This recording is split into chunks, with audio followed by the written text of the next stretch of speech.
എല്ലാവർക്കും നമസ്കാരം. Pinkies terrace എന്ന നമ്മുടെ യൂട്യൂബ് ചാനലിലേക്ക് എല്ലാവർക്കും സ്വാഗതം. നമ്മളെല്ലാവരും പൊരിയൊക്കെ കടയിൽ നിന്നൊക്കെ വാങ്ങിച്ച് കഴിക്കാറുണ്ട്. എന്നാൽ വളരെ എളുപ്പത്തിൽ പൊരി അഥവാ പഫ്ഡ് റൈസ് നമുക്ക് വീട്ടിൽ തയ്യാറാക്കാൻ പറ്റും. വളരെ സിമ്പിളാണ്, ഒട്ടും ബുദ്ധിമുട്ടേണ്ട കാര്യമില്ല. അപ്പോൾ നമുക്കിന്ന് പഫ്ഡ് റൈസ് അഥവാ പൊരി എങ്ങനെയാണ് വീട്ടിൽ തയ്യാറാക്കുന്നതെന്ന് നോക്കാം. അപ്പോൾ ഈ പൊരി തയ്യാറാക്കാനായിട്ട് ഞാനിവിടെ കുറച്ച് അരി എടുത്തിട്ടുണ്ട്. നമ്മൾ സാധാരണ വീട്ടിലൊക്കെ ഉപയോഗിക്കുന്ന അരിയാണിത്. വെള്ള അരിയാണ് ഞാൻ എടുത്തിരിക്കുന്നത്. ഈ അരി ജസ്റ്റ് ഒന്ന് കുതിർത്തെടുക്കണം. അതായത് കുറച്ച് വെള്ളമൊന്ന് ഇതിലേക്ക് ഒഴിച്ചു കൊടുത്ത് ഇതൊന്ന് നനച്ചെടുക്കണം. അപ്പം ഞാനിതിലേക്ക് 1 ടേബിൾ സ്പൂൺ അളവിൽ വെള്ളം എടുക്കുന്നുണ്ട്.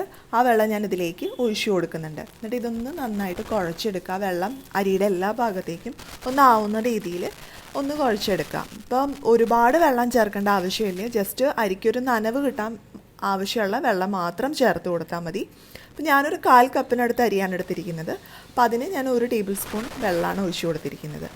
ഇനി ഗ്യാസ് ഓൺ ചെയ്തിട്ട് ഒരു പാത്രം അടുപ്പത്തേക്ക് വയ്ക്കുക. അത്യാവശ്യം കട്ടിയുള്ളൊരു പാത്രം വയ്ക്കുന്നതാണ് നല്ലത്.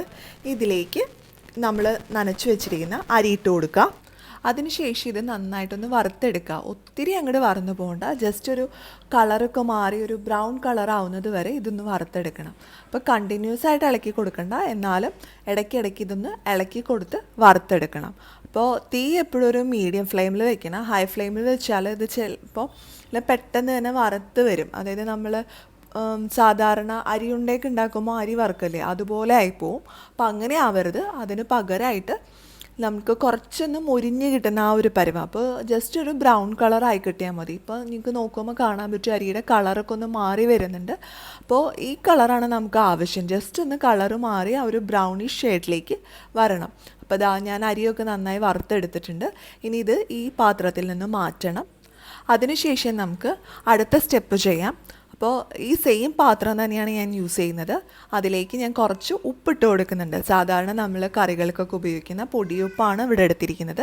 ആ പൊടിയുപ്പ് ഞാൻ ഈ പാത്രത്തിലേക്ക് ഇട്ട് കൊടുത്തിട്ടുണ്ട്. അപ്പോൾ പാത്രത്തിന് അത്യാവശ്യം നല്ല ചൂടുണ്ട്. അപ്പോൾ ആ ചൂടോടുകൂടി വേണം ഉപ്പിട്ട് കൊടുക്കാനായിട്ട്. അതിനുശേഷം ഉപ്പ് നന്നായിട്ടൊന്ന് വറുത്തെടുക്കുക. ഉപ്പ് നന്നായി ചൂടായി വരണം. അപ്പോൾ ഉപ്പ് ചൂടായി കഴിയുമ്പോൾ ഉപ്പിൻ്റെ കളറൊക്കെ ഒന്ന് മാറി തുടങ്ങും. ആ ഒരു സമയത്ത് നമുക്ക് ഇതിലേക്ക് അരി ഇട്ട് കൊടുക്കണം. അപ്പോൾ നമ്മൾ അരി ഓൾറെഡി വറുത്ത് റെഡിയാക്കി വെച്ചിട്ടുണ്ട് ല്ലോ ആ അരി വേണം ഇതിലേക്ക് ഇട്ട് കൊടുക്കാനായിട്ട്. എന്നിട്ട് ആ അരി ഒന്ന് കവറാവുന്ന രീതിയിൽ ഉപ്പൊന്ന് മൂടി കൊടുക്കുക. ഉപ്പ് അരിയുടെ മുകളിലായിട്ടൊന്ന് മൂടി കൊടുക്കുക. ഒരു 50 സെക്കൻഡോളം ഇങ്ങനെ തന്നെ ചെയ്യുക. അപ്പോൾ ആ അരിയിലേക്ക് ഉപ്പിൻ്റെ ചൂടൊക്കെ നന്നായിട്ട് ഇറങ്ങും. അതിന് വേണ്ടിയിട്ടാണ് ഇങ്ങനെ ചെയ്യുന്നത്. അതിനുശേഷം നമുക്കിത് നന്നായിട്ടൊന്ന് ഇളക്കി കൊടുക്കണം. ഇടയ്ക്കിടയ്ക്ക് ഇങ്ങനെ ഇളക്കി കൊടുത്തുകൊണ്ടേയിരിക്കണം. അപ്പോൾ ഒരു 2-3 മിനിറ്റ് കൊണ്ട് നമുക്ക് നമ്മുടെ പൊരി തയ്യാറായി കിട്ടും. അപ്പോൾ നിങ്ങൾക്ക് നോക്കുമ്പോൾ കാണാൻ പറ്റും ചെറുതായിട്ടൊക്കെ ഇതായി വരുന്നുണ്ട്. 1-2 ആയി വരുന്നുണ്ട്.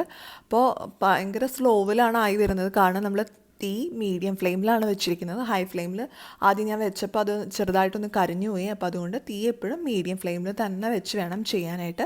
അപ്പോൾ ഏറെക്കുറെ നമ്മുടെ പൊരി ആയിട്ടുണ്ട്. അപ്പോൾ ആദ്യം നമ്മൾ ഹൈ ഫ്ലെയിമിൽ വെച്ചപ്പോൾ കുറച്ച് ഭാഗം കരിഞ്ഞു പോയി എന്ന് പറഞ്ഞില്ലേ, ആ ഭാഗം കുറച്ച് ഇതിൽ കിടക്കുന്നുണ്ട്. അല്ലാതെ ഞാൻ വീണ്ടും ഇട്ട് കൊടുത്തതൊക്കെ നല്ല പെർഫെക്റ്റ് ആയിട്ട് വരുന്നിട്ടുണ്ട്. അപ്പോൾ നല്ല പെർഫെക്റ്റ് ആയിട്ടുള്ള പൊരി നമ്മൾ തയ്യാറാക്കി എടുത്തിട്ടുണ്ട്. വളരെ സിമ്പിളായിട്ട് നമുക്ക് വീട്ടിൽ തന്നെ എളുപ്പത്തിൽ തയ്യാറാക്കി എടുക്കാൻ പറ്റുന്ന ഒന്നാണ് ഈ പൊരി.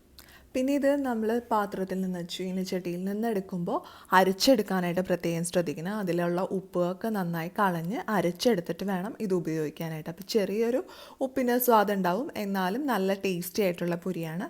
അപ്പോൾ എല്ലാവരും ഇതൊന്ന് ട്രൈ ചെയ്ത് നോക്കുക. ഇനി പൊരി കടയിൽ നിന്നോ അല്ലെങ്കിൽ ഉത്സവപ്പറമ്പുകളിൽ നിന്നോ ഒന്നും വാങ്ങേണ്ട ആവശ്യമില്ല. വളരെ സിമ്പിളായിട്ട് പെട്ടെന്ന് തന്നെ നമുക്ക് വീട്ടിൽ തയ്യാറാക്കി എടുക്കാനായിട്ട് സാധിക്കും.